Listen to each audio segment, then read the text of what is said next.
Ma grand-mère naît à Rennes le 26 mars 1937, sous le nom d'Annick Marie-Paul Nicolas. Ses parents ne sont ni d'une grande richesse, ni à compter le sou. Une famille catholique modeste qui a établi son pied-à-terre près de la gare, dans un quartier à l'époque réputé sinistré.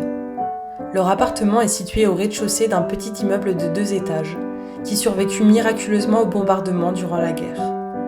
Ma grand-mère me raconta plus tard qu'à côté de l'immeuble, il y avait une très belle et importante maison, qui fut détruite en 1944, puis laissée à l'abandon. La végétation avait repris ses droits, et une magnifique glycine avait poussé sur la façade. Des dizaines d'années plus tard, quand mes grands-parents achetèrent leur maison de campagne, ces mêmes fleurs violettes ornaient les murs en pierre de la chaumière. Ma grand-mère n'attendit pas 2 jours pour les enlever, elle ne voulait pas que ça lui rappelle la guerre. Mais revenons à l'appartement. Un côté donne sur la rue, l'autre sur un jardin inclus dans la location. Leur jardin, donc, est un peu spécial car il est pentu, de la hauteur d'1 étage, si bien qu'arrivé en haut, on a une vue plongeante sur le salon des voisins du dessus. À la droite du jardin, des marches permettent un accès moins sportif au potager. C'est ici que le père d'Annick lui apprend à jardiner et cultiver. Il y plante surtout des haricots. Dans le jardin, il y a un nombre innommable de pêchers. Et donc là, il y avait des arbustes, mais je ne me rappelle que des pêchers. Et parce que c'est des pêchers qui donnaient beaucoup de pêche, et ma mère faisait beaucoup de confiture. Annick vécut heureuse pendant 2 ans là-bas. Puis, le 1er septembre 1939, la guerre éclata. Ses parents l'envoyèrent à l'abri en Ille-et-Vilaine, chez ses grands-parents, où elle resta jusqu'à la Libération. La maison des grands-parents d'Annick a été construite sur un ancien café. Étant petite, elle garde peu de souvenirs de la maison, si ce n'en est un. En haut des escaliers qui mènent au premier étage se trouve la chambre parentale. Chambre très grande, avec beaucoup de beaux meubles en bois comme on en faisait dans le temps. Parmi tout ce mobilier, se trouve un secrétaire qu'elle a interdiction d'ouvrir, dans lequel son grand-père met ses papiers. Juste à côté, trône une grande et lourde armoire. Et entre les deux, un espace. Pendant la guerre, le père d'Annick part au front et est fait prisonnier de guerre. Sa mère, qui est une dame très dévote, a alors construit dans ce coin vide un petit hôtel. Annick se souvient qu'elle venait y faire brûler un cierge de temps en temps et prier pour que son fils lui revienne sain et sauf. Elle y fit le vœu, car c'était une chose qui se faisait beaucoup dans le temps, que, s'il revenait vivant de la guerre, elle emmènerait ma grand-mère tous les ans, à la Sainte-Anne, au village de Sainte-Anne-d'Auray en Bretagne, pour y faire pèlerinage. Le père d'Annick revint sauf, et sa mère tint parole. Ma grand-mère me raconta qu'elle garde des souvenirs extraordinaires de ce pèlerinage. Il y avait une grande basilique plantée au milieu de champs verdoyants, et toutes les femmes venues se recueillir arboraient la tenue traditionnelle bretonne. Elle se souvient avoir monté les marches de la Scala Santa. Une fois arrivée en haut, on pouvait admirer la statue de la Sainte-Anne qui surplombait les champs sous le soleil d'été. À la mort de mes grands-parents, me raconta ma grand-mère, nous avons dû nous partager les meubles avec mon frère, et nous avions décidé de tirer au sort. Mon frère me répétait « Pas de sentiment, pas de sentiment ». Et puis après, on tire au sort. Alors c'était peut-être idiot, mais tant pis, puisqu'on ne sait pas sur qui c'est au moins. Après, on a tiré au sort. Et c'est vrai qu'il y a des choses. Moi, je tremblais de temps en temps parce que le secrétaire, je pouvais plus le voir.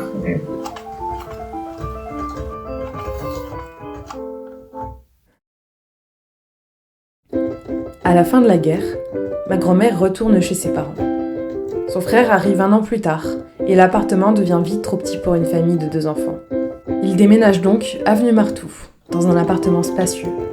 La partie gauche donne sur le parc d'une clinique qui a de grands peupliers qu'on admire de la fenêtre de la chambre de ma grand-mère. À gauche de la pièce, il y a le lit cosy, avec des tiroirs sur le côté du lit, dans lequel elle y range ses secrets. À droite de la pièce, une grande armoire et plusieurs meubles bretons, sombres et anciens qu'elle tient en horreur. En dessous la fenêtre, un beau fauteuil Voltaire siège, assorti au double rideau moderne pour l'époque, qui représente un paysage bordé de fleurs et autres motifs végétaux. L'appartement est à l'effigie de la chambre, traditionnelle et pratique, si ce n'est un détail, le plancher. Dans les années 50, c'est la mode des chaussures à talons très fins, aiguilles dirait-on aujourd'hui. Mais le problème, c'est que ça fait des marques sur le plancher. Et à l'époque, ça se fait pas d'enlever ses chaussures, même chez soi. Ma grand-mère a une amie très prime sautière qui a toujours de beaux petits talons. Au début, elles vont dans la salle à manger, c'est là qu'elles bavardent. Quand les parents de ma grand-mère voient les dégâts sur le parquet, ils s'exclament. Il n'y a qu'un endroit où elle peut aller. Dès qu'elle rentre, tu l'emmènes devant la fenêtre de ta chambre. Et nulle part ailleurs. Ce qui fait que devant la fenêtre de ma chambre, il y avait des petits talons, des petits talons, des petits talons.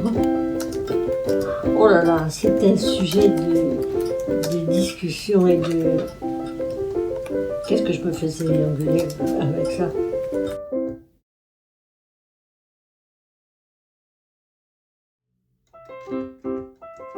En 1954, ma grand-mère termine le lycée et part se former en psychologie.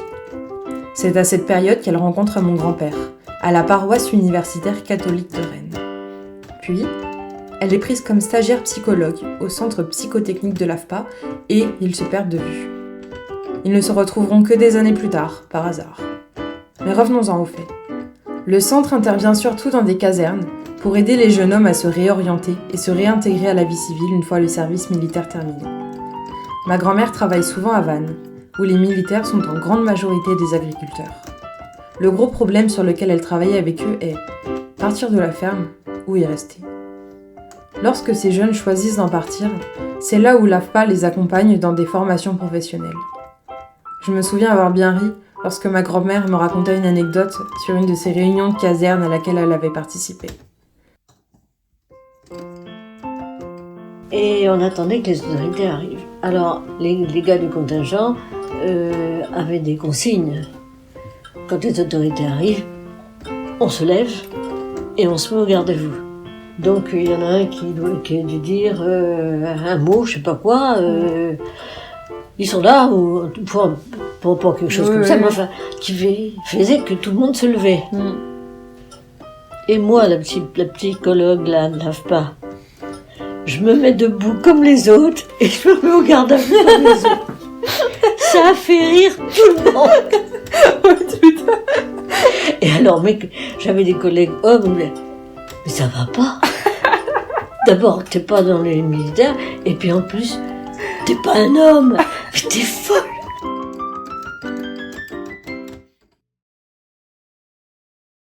Au début des années 60, ma grand-mère arrive sur l'Orient. En face du cimetière de Carnel, plein de petites maisons tapissent le quartier. Parmi elles, un immeuble y est planté comme un champignon et les dépasse fièrement. Son toit est en forme d'arc, ce qui en fait sa caractéristique principale. C'est la pagode. Ma grand-mère habite au 5e et dernier étage. Je suis passée devant tous les jours pendant 3 ans, sur le chemin de l'école, sans jamais la remarquer. À l'époque, des anciennes chambres de bonne y ont été réaménagées en appartements. Celui de ma grand-mère n'y fait pas exception. On pénètre dans l'appartement par une petite porte ouvrant sur une grande pièce, séparée par une demi-cloison de la chambre à coucher. À droite, on trouve un petit espace réaménagé par les propriétaires pour en faire, au fond, une petite cuisine, et à droite, une douche. Au-dessus de la gazinière, une grande porte-fenêtre donne sur un balcon qui longe aussi la pièce principale et qui fait vue sur des terrains vagues, la voie ferrée, le port, la glacière, puis enfin, la mer est sur la gauche, Port-Louis. Le long de l'appartement, il y a une grande porte à la disposition des gens du 5e étage. C'est une buanderie, dotée d'un bac pour laver ses linges à la manière des lavandières. Mais alors, quand je recevais du monde, donc c'était l'été bien sûr, voulais-tu que je mette à refroidir mes bouteilles, par exemple, quelque chose comme ça. Et alors un jour, j'avais effectivement mis mes bouteilles au frais, avec un petit filet d'eau pour que ça soit bien frais. Eh bien, tout ça s'est bouché, et j'entends sonner, non pas sonner parce que je n'ai pas de sonnette, mais j'entends frapper à ma porte. Et c'était le voisin d'en dessous qui était en train de me dire « Il y a une inondation chez vous, mon plafond est tout trempé. Eh bien, je faisais autre chose. Ouais. Donc, le fameux bac s'était rempli, avait débordé. Ouais. L'eau était sortie dans le couloir et descendait les escaliers. À Lorient, ma grand-mère sort souvent au théâtre, au cinéma et au concert avec ses amis. Dans les années 60, le cinéma coté à Lorient est le Royal, et son unique salle possède un orchestre, une mezzanine et un balcon. Idéalement placé, il surplombe la place Aristide Briand et entraîne une folle ambiance au centre-ville en soirée. Un soir, alors qu'elle est sortie avec une amie, celle-ci lui demande de l'excuser car, une fois le concert fini, elle la laissera pour aller rejoindre des copains, prendre un pot. Elles sortent ensemble du cinéma. Le petit groupe attend son amie devant les grandes portes d'entrée. Celle-ci présente donc ma grand-mère, et Annick aperçoit parmi le groupe un étudiant qu'elle a connu à Rennes des années plus tôt. Elle part donc avec eux pour suivre la soirée. Ça n'a pas eu plus de suite que ça, sinon qu'à cette soirée, ils échangèrent leurs adresses. Quelque temps après, j'ai trouvé dans ma boîte aux lettres une lettre qui avait fait tout un petit chemin parce que l'adresse n'était pas bonne, n'était pas parfaitement exacte. Donc c'est retourné à l'expéditeur, qui était donc ce garçon, Oui. et l'expéditeur dit c'est quand même bizarre, moi je sais où c'est son appartement, et je vais aller La mettre dans la boîte aux lettres.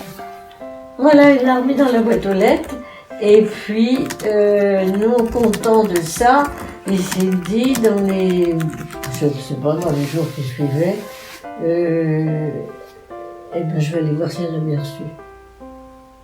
Et c'est comme ça qu'on s'est rencontrés. Ma grand-mère a un ami cher qui, en 1969, lui propose de partir en voyage avec lui au Kenya pendant les vacances d'été. C'est en attendant ce départ que les choses s'officialisent avec mon grand-père. Annick se retrouve bien embêtée et se demande comment elle va lui annoncer ça. Je me souviens d'un soir où mon père me parlait de ma grand-mère et me dit « Tu sais, c'est une femme moderne pour l'époque et le milieu d'où elle venait. Partir comme ça, en voyage à l'étranger avec un homme, alors qu'elle était fiancée à un autre, c'était quelque chose. Finalement, mon grand-père n'y voit pas de souci et Annick part. Chaque jour pendant le voyage, elle reçoit une lettre où il lui raconte les nouvelles. Dans l'une d'elles, il lui apprend qu'il a acheté une nouvelle voiture pour son travail. Ma grand-mère le pense fou, mais me raconta plus tard qu'elle l'aura bien servi pour un trajet en particulier. On avait acheté quand même pour la cuisine, on appelait ça les meubles de cuisine, tu sais, au Formica. Et heureusement, cette voiture, elle avait une porte arrière, tu sais, qui s'ouvrait. Et on a réussi à embarquer ça dans la voiture. Il pleuvait à seau. Et on a fait Nantes-Lorient comme ça. Et moi, je me disais, mais les gens doivent se dire, c'est qui ces gens-là? Qu'est-ce que c'est que ce bazar? J'avais honte. Au retour du Kenya, ma grand-mère part à Saint-Nazaire pour rencontrer les parents de mon grand-père. Sa mère est très bavarde et elle raconte à Annick leur famille, ses autres enfants. Elle est heureuse que son dernier fils ne soit plus seul. Et 8 jours après, je reçois un télégramme d'Alain me disant « Je t'aime dans la peine, maman est décédée ».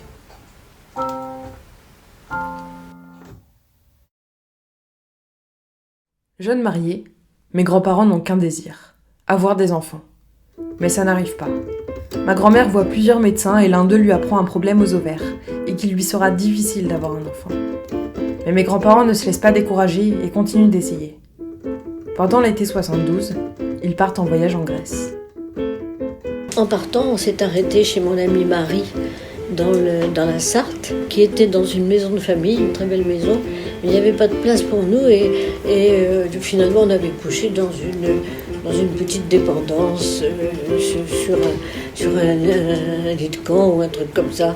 Et en rigolant, on avait dit mais tu vas voir, c'est là que tu vas le faire. Ma grand-mère se sent mal durant le périple. Elle a mal au cœur et des nausées. « C'est Hector !» plaisante mon grand-père. Hector, C'est leur blague à eux. C'est leur manière de dire « c'est le bébé ». À Delphes, il y a une source sacrée située au pied du mont Parnasse où, d'après la légende, l'oracle d'Apollon parle à travers sa prophétesse, la Pythie. Elle répond aux questions que ses visiteurs lui posent, qui étaient à l'époque retranscrites par les prêtres. Mon grand-père me confia plus tard en rigolant. Je suis allé aux sources et j'ai demandé à la Pythie quelles étaient les causes des maux de Annick. Alors moi j'ai entendu très clairement, c'est Hector. Tu vois comment il est. Autour de la source, parmi les ruines de Delphes, des dizaines d'oliviers dressent leurs branches haut vers le ciel. Quelques mois plus tard, le 5 avril 1973, mon père naît. Mes grands-parents lui donnent le nom d'Olivier. Le 1er mai 1976, juste après la naissance de leur deuxième fils, mes grands-parents achètent une grande chaumière dans la campagne bretonne, loin de tout, dans un minuscule village appelé Kerlo. La maison est restée un moment à l'abandon, et le jardin, qui était à l'époque un champ, est tapissé d'herbes hautes qui arrivent à hauteur de genoux. Le premier été à Kerlo est très chaud. Ils montent un filet de volley et jouent au ballon avec les petits. Au 14 juillet, leurs amis viennent faire un long week-end, tous ensemble, principalement rythmé de grandes balades en vélo dans la campagne. Une fois, alors qu'une amie de ma grand-mère était allongée en maillot de bain dans l'herbe grillée par le soleil, mon père arrive vers elle en courant et lui dépose une prime verte sur le nombril. Ma grand-mère en garde un tendre souvenir. Les enfants grandissent en même temps que la maison évolue. Pour moi, Kerlo, c'est le grand chêne, le toit en paille où les oiseaux nichent, ce qui d'ailleurs exaspère ma grand-mère, et la grande allée tapissée de petits cailloux. Ça a été de la terre battue pendant longtemps, et puis du sable. Et malgré tout, il fallait faire très attention quand il avait plu, quoi. Donc on a décidé un beau jour mais là les enfants étaient déjà grands et venaient parfois avec leurs copains. Et ils aimaient beaucoup cette allée parce qu'ils jouaient aux boules. Ah oui, oui. Ou au palais. Et alors donc nous on a décidé de mettre des cailloux et on trouvait ça très très bien. Et puis quand les enfants sont venus avec les copains, je me rappelle encore, on arrive, nous ils étaient déjà là. Mais Madame Gronval, mais vous ne nous avez rien demandé. Les cailloux là, mais fallait pas faire ça, comment est-ce qu'on va jouer aux boules nous? Mes grands-parents cherchent un nom pour la maison. Comme sa caractéristique principale est l'immense et magnifique chêne planté juste devant la chaumière, ils se mettent d'accord pour l'appeler Tianderocose, la maison du vieux chêne en breton. Un jour, Alain va à la mairie pour voir comment se répartit la maison et le terrain, et découvre que le terrain a déjà un nom, le pré du jour. Et puis écoute, Ça s'est perdu, ouais. quand on parlait aux uns et aux autres, on disait venez, c'est pas venez au pré du jour, c'est venez à Kerlo. Oui, ouais. Et finalement, c'était Kerlo.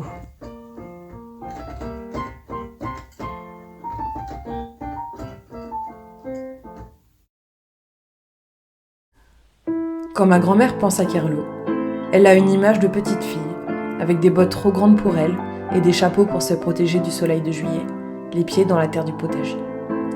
Je suis l'aînée des petits-enfants. 5 ans après ma naissance, ma sœur et ma cousine sont nées, suivies de 2 autres filles du côté de mon oncle. 2 fils, 5 petites filles. Quand on était petite, on venait tous les ans 2 semaines au mois de juillet, sans les parents. Durant ces étés, ma grand-mère nous a appris la mosaïque, le jardinage, à cultiver des légumes et à tricoter. Elle a tenté de m'apprendre à faire des gâteaux, mais il s'avère que j'ai de piètres talents cuisinières, contrairement à ma sœur qui peut faire de quelques ingrédients de plats exceptionnels. Et un jour, on a grandi. Je suis partie de la maison, ma sœur et ma cousine sont entrées au lycée, et nous avons cessé de venir aussi souvent. Les petites continuent de venir l'été, et je leur rends visite de temps à autre. Mais Kerlo en juillet fait partie du passé, et j'ai troqué mes bottes trop grandes pour moi pour des chaussures hors de prix que mes grands-parents m'offrent à Noël. Noël. Une fois tous les 2 ans, nous nous retrouvons tous ensemble à Kerlo. Mon père et son frère, leurs femmes, les cousines, ma sœur, pour célébrer en famille la naissance de Jésus. Quand on était petite, on était obligé d'aller à la messe de minuit. Une fois, ma sœur s'était endormie et avait commencé à ronfler entre deux chansons. J'avais éclaté de rire, ma mère était morte de honte.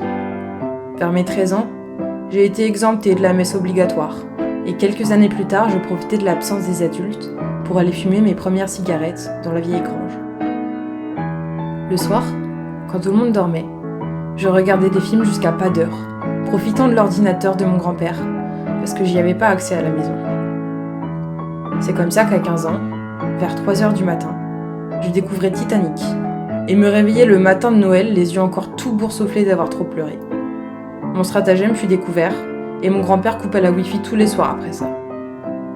Les Noëls d'après furent moins joyeux, et je n'en ai que peu de souvenirs. C'est une période sombre pour moi. À 20 ans, ma grand-mère, qui perd lentement la vue, m'offre sa voiture qu'elle ne peut plus conduire. Une belle petite C1 grise foncée. Quand je rends visite à mes grands-parents, je savoure chacun des moments passés dans la vieille chaumière. Et lorsque je m'éloigne dans la petite C1 et que je regarde dans le rétroviseur, je vois ma grand-mère pleurer. Elle pense que je suis déjà trop loin pour que je le remarque. Mais je les vois. Des larmes qui disent « Reviens vite me voir ».